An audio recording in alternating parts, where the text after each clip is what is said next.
হঠাৎ করে প্ল্যানিং হয়েছে একটা ছোট্টখাটো পিকনিক হবে। পিকনিক বলতে ফ্যামিলি গেট টুগেদার, মানে ওই একটু আলোচনা, একটু গল্প গুজব, সবাই ফ্যামিলির একসাথে হয়ে এক জায়গায় খাওয়া দাওয়া করবো। তাই সকাল সকাল রবিবার দিন বাজারের ব্যাগ হাতে নিয়ে বেরিয়ে পড়লাম বাজারে। প্রথমেই চলে গেলাম চিকেনের দোকানে, ওখান থেকে নিয়ে নিলাম চিকেন, কারণ আজ ভেবেছি আজ একটু চিকেন বিরিয়ানি আর চিকেন কষা বানাবো। আর বাড়িতে একদমই রসুন ছিল না, তাই চলে আসলাম সবজি বাজারে রসুন নিতে। কিন্তু সবজি বাজারের দাম শুনে তো আমি মাথায় হাত, মানে এত পরিমাণে দাম বাজারে, মানে আঙুল লেগে গেছে, কোনোটাই ছোঁয়ার কায়দা নেই। রসুনও 400 টাকা কিলো বলছে। আমি অবাক হয়ে যাচ্ছে জিনিসের দাম দেখে। যাই হোক, আমি রসুন আর মাংস নিয়ে বাজারে থেকে বাড়ি চলে এসেছি। আর এসেই প্রথমে এখানে মাংসটা ধুয়ে নিচ্ছি, কারণ মাংস রেখে দিলে রক্তের গন্ধটা থেকে যায়। তার জন্য পরিষ্কার করে মাংসটাকে ধুয়ে ফ্রিজে রেখে দিয়েছি। আর এদিকে সকালে বানিয়েছিলাম চাউমিন, মানে সেই 7:30 নাগাদ বানিয়েছি, পুরো ঠান্ডা হয়ে গেছে। তাই একটু হালকা গরম করে নিয়ে রোদে বসে বসে একটু খেলাম, কারণ এরপর যে আমি রান্নাঘরে ঢুকবো আমি জানি না আর কখন বেরোবো। বিরিয়ানির নামটা শুনতে আমার মনে হয় একটুখানি লাগে, কিন্তু অনেকটা পরিশ্রম লাগে ওই রান্নাটা করতে। আর আজ আমি কিন্তু অনেক সকাল সকাল উঠেছিলাম, মানে সকাল সকাল উঠে জামা কাপড় আমার কাচা হয়ে গেছিলো, সাথে আমার টিফিনটাও বানানো হয়ে গেছিলো। কিন্তু ব্লগটা আমি অনেকক্ষণ পর স্টার্ট করেছি। জামা কাপড় কাচা হয়ে গেছিলো কিন্তু মেলা হয় না, কিন্তু মেলবো অতটা টেনশন নেই ছিল না, কারণ কি রোদটাও মোটামুটি ঠিকঠাক আছে। আর আজকে আমি ওয়াশিং মেশিনে কেচে একবারে ড্রাই করে নিয়েছিলাম, সেখানে অতটা টেনশন নেই। তাই বাজার থেকে এসেই জামা কাপড়গুলো ছাদে মেলতে আসলাম। আর আমার সাথে সাথে সবসময় ডোরা রয়েছে। ডোরা যখন যে আমি যেখানে যাই ডোরা কিন্তু সেখানে চলে যায়।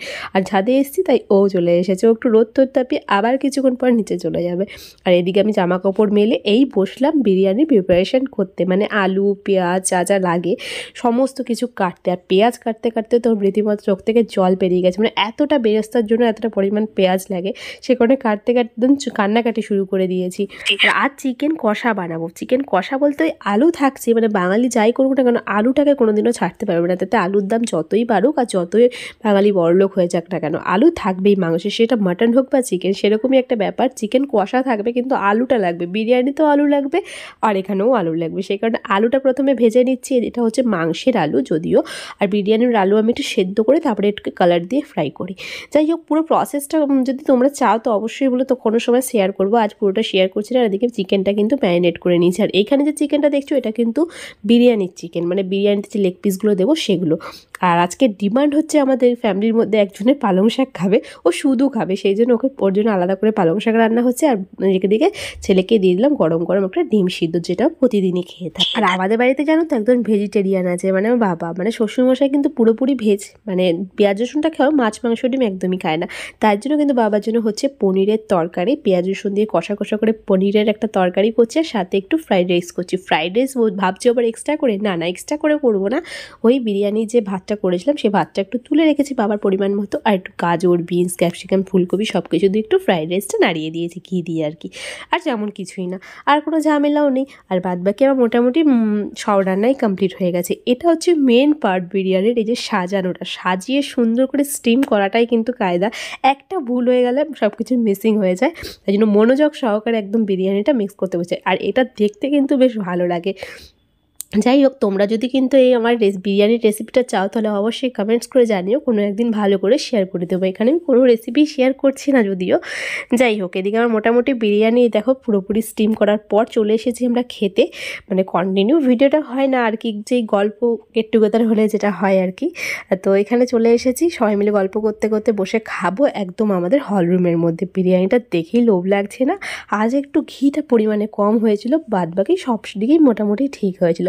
দাঁড়াও, তোমাদের সবার থেকে রিভিউ নিয়ে দেখাবো। তার আগে সবাইকে দিয়ে নিই, কারণ সবার পেটে ছুঁচো দৌড়াচ্ছে, আর বিরিয়ানির গন্ধে তো ছুঁচোগুলোও তো লাফালাফি করছে। আর আমার তো বেসিক্যালি কিন্তু কি হয়, আমি যেহেতু বানাই বিরিয়ানির গন্ধটা পুরো নাকে ঢুকে যায়, তারপরে আবার খাওয়ার ইচ্ছেটা আর কি মরে যায়। এটা কি তোমাদের কারোর সাথে হয়? তাহলে আমাকে জানিও তো অবশ্যই। আর এখানে দেখো সবাই খেতে বসে পড়েছে, আর আমার ছেলে তো কোনো কথাই বলে না। এই দেখো আমাদের রানী সাহেবা কি বলছে, রানী সাহেব বলছে দারুণ হয়েছে। আর দিকে দাদাভাই তো একদম সুন্দর চেটে পুটে অর্ধেক শেষ হয়ে গেছে ভিডিও করতে করতে। মোটামুটি সবাই আমরা একসাথে বসে গেছি, সবাইকে দিয়ে তারপরে আমি খাবো। খেতে খেতে গল্প করছি, গল্প করার পরও খেয়ে উঠেও গল্প হয়েছে। প্রায় বিকাল 4-5টা অবধি গল্প হওয়ার পর দাদাভাইটা চা টা খেয়ে বাড়ি চলে গেছে। তারপরে আর কি আজকে আমার তো পুরোপুরি ছুটি, মানে এই একটা দিন যে দিনটা আমি খুব ভালো মানে কাটাই আর কি। সারাদিন কাজ করলেও সন্ধ্যাবেলাটা একটু রেস্ট পাই, আর তার জন্য কিন্তু বিকেলবেলা আর সেরকম কোথাও যাইনি, একদম নাইটি টাইটি পরে একদম ঘরেই থাকবো লেপের তলায় বসে। আর এদিকে ডোরার ড্রেসটা আজকে চেঞ্জ করে দিলাম, আর আগের জামাটা অনেক ধুলো ধুলো হয়ে গেছিলো, সেই জন্য ভাবলাম না আজকে ড্রেসটা চেঞ্জ করে দিই। ওটা মাকে যে দিয়েছে, আজকে বিকেলবেলা সারাদিন রোদ খাওয়ার পর বিকেলবেলা ওকে এই ড্রেসটা পরালাম। আর ওরা ভীষণ কথা শোনে, দেখো হাত দিতে বলছি কেমন হাত দিচ্ছে, ওই হাত দিতে বলছি ওই হাত দিচ্ছে, খুব কথা শোনে। যাই হোক, সন্ধ্যা 7টা মতো বাজে আর এখানে পড়াতে বসে পড়েছি, কারণ ওর ছুটি দিন, যদিও কাল ছুটি ছিল পড়ায়নি কাল সন্ধ্যাবেলাটা, কিন্তু রবিবার দিনটা পড়াই, কারণ সোমবারে কিছু স্কুলের কাজ থাকে। আর এদিকে আমি খাচ্ছি ল্যাদ, মানে আজকে আমার পুরোপুরি রেস্ট করার দিন। তো চলো আজকে দিনটা এইভাবেই কাটলো, দেখা হচ্ছে তোমার সাথে নেক্সট ভিডিওতে। ভিডিওটা ভালো লাগলে লাইক শেয়ার এন্ড সাবস্ক্রাইব করে দিও। বাই।